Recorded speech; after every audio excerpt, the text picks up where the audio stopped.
नमस्कार। आज राष्ट्रीय बहुजन कांग्रेस पार्टी इन्होंने पहले भी भारतीय जनता पार्टी और आम आदमी पार्टी को भी बताया था, लेकिन जिस समय लोकपाल लेने के बहाने जब दिल्ली में आए थे, अन्ना बेचारे जिन्होंने कहा था कि हम लोकपाल ले आएंगे, लेकिन लोकपाल तो नहीं आया, आम आदमी का गठन करके चले गए, जिसके माध्यम से अरविंद केजरीवाल को 2013 में जिस वक्त 29 विधायक जिता के लाए, सरकार बहुमत में नहीं आई, अखिल भारतीय कांग्रेस पार्टी के 8 विधायक जो थे, इन्होंने कहा कि भारतीय जनता पार्टी के 31 विधायक थे, उनके पास भी 36 का आंकड़ा नहीं था, लेकिन अखिल भारतीय कांग्रेस कमेटी ने जानबूझ करके आम आदमी पार्टी का समर्थन दे करके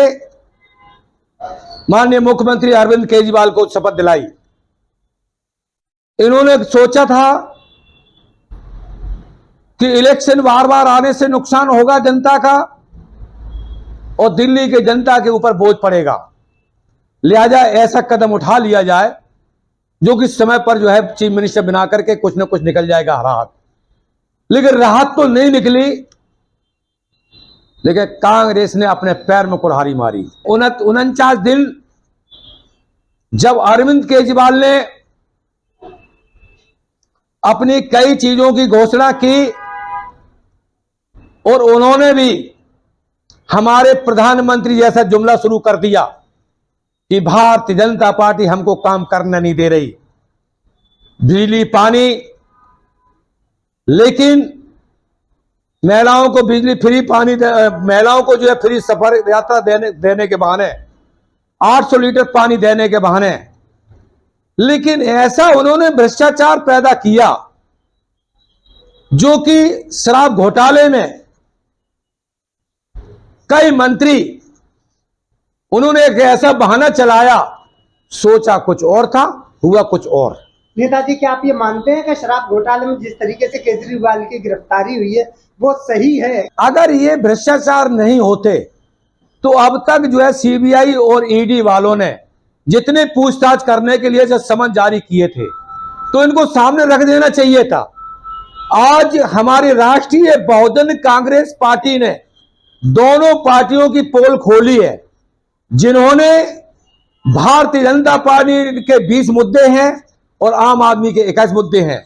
लेकिन ये दोनों पार्टियों के ऐसे मुद्दे हैं सच्ची और ईमानदारी के साथ मैंने प्रकाशित किए। लेकिन आज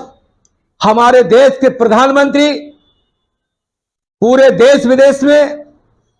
इसीलिए जुमलेबाज प्रधानमंत्री माना जाता है, और ऐसा देश में प्रधानमंत्री जुमलेबाज आज तक ना आया और ना आया, क्योंकि कितने प्रकार के इन्होंने इतने झूठे वादे किए,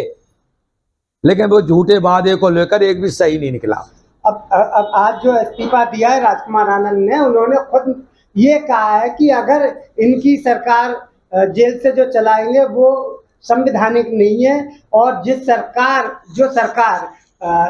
भ्रष्टाचार में लिप्त है उस सरकार के पद पर रहते हुए हमें काम नहीं कर सकता, इसलिए उन्होंने ये कहकर इस्तीफा दे दिया। पार्टी की प्राथमिक सदस्यता से भी इस्तीफा दे दिया। क्या लग रहा है, क्या राजकुमार आनंद पे बीजेपी की तरफ से कोई दबाव रहा होगा? देखिए,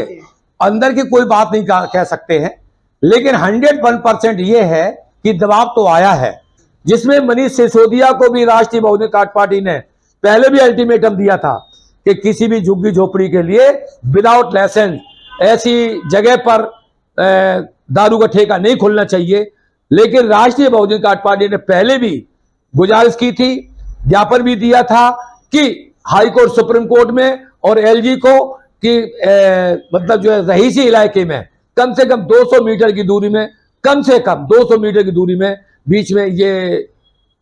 शराब की नीति का घोटाला वो नहीं होना चाहिए, ठेका, लेकिन नहीं मानी। पैसे के लालच में अरविंद केजरीवाल ने धड़ाधड़ जो है लाइसेंस तो नहीं दिए, लेकिन दारू के ठेके खुलवा दिए। गरीब की जनता जो है बर्बाद हो चुकी, गरीब बच्चों पे, पढ़ने वालों पे, बच्चों पे बहुत असर पड़ रहा है। ये बेतुका मामला हो चुका है, जिसके डर के मारे राजकुमार आनंद ने जो है आज इस्तीफा दिया है और इस विश्व ये भ्रष्टाचार में फंसे हुए हैं, डर के मारे जब अब ये कह रहे कि हम दलदल में नहीं फंसेंगे। पहले भी था, इनके पता लग चुका है कि हम मेरा नंबर आ चुका है कि कहीं हम ना आ जाए, तो इसलिए डर के मारे इन्होंने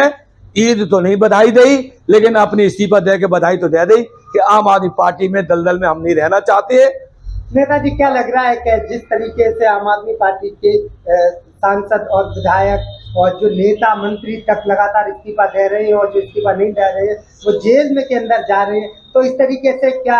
आम आदमी पार्टी जो अभी कुछ दिनों पहले राष्ट्रीय पार्टी बनी है, ये अपने हाशिए पे पहुंच गई है और क्या ये बहुत जल्दी खत्म हो जाएगी, किसी और पार्टी में विलीन होने की संभावना है? नहीं, विलय तो खैर नहीं होगी, लेकिन धीरे धीरे आम आदमी पार्टी खत्म हो जाएगी। जैसे अखिल भारतीय कांग्रेस कमेटी ने, पार्टी ने जो है इनको जो समर्थन देकर इन्हें मुख्यमंत्री बनाया था, उसी तरीके से धीरे धीरे जाकर के अपना माहौल ये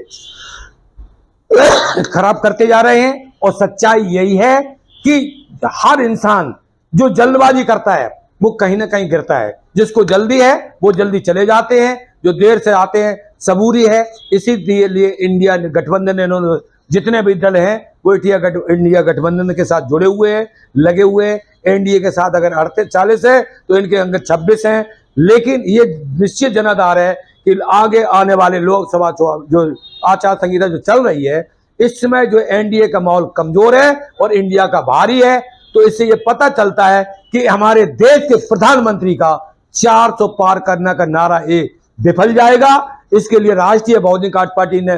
अपील भी की है, घोषणा भी की है, जनता से अपील भी कर दी है और कह भी रही है कि अब की बात 400 पार तो नहीं, लेकिन ये तड़ी पार जरूर हो जाएंगे। इसमें ज्यादा कोई बड़ी बात तो नहीं कहना चाहते। राष्ट्रीय बहुजन पार्टी के माध्यम से बार बार हम यही कहना चाहते हैं कि जिस तरीके से जल्दबाजी में आम आदमी पार्टी ने अपना गठन किया था, उसी तरीके से विलय हो जाएंगे। इसके साथ हम ज्यादा नहीं बोलना चाहते। जय भीम, नमो बुद्धाय, जय संविधान, जय मूल्यवासी। हमारी हर वीडियो सबसे पहले देखने के लिए चैनल को सब्सक्राइब करके दबाएं बेल आइकॉन।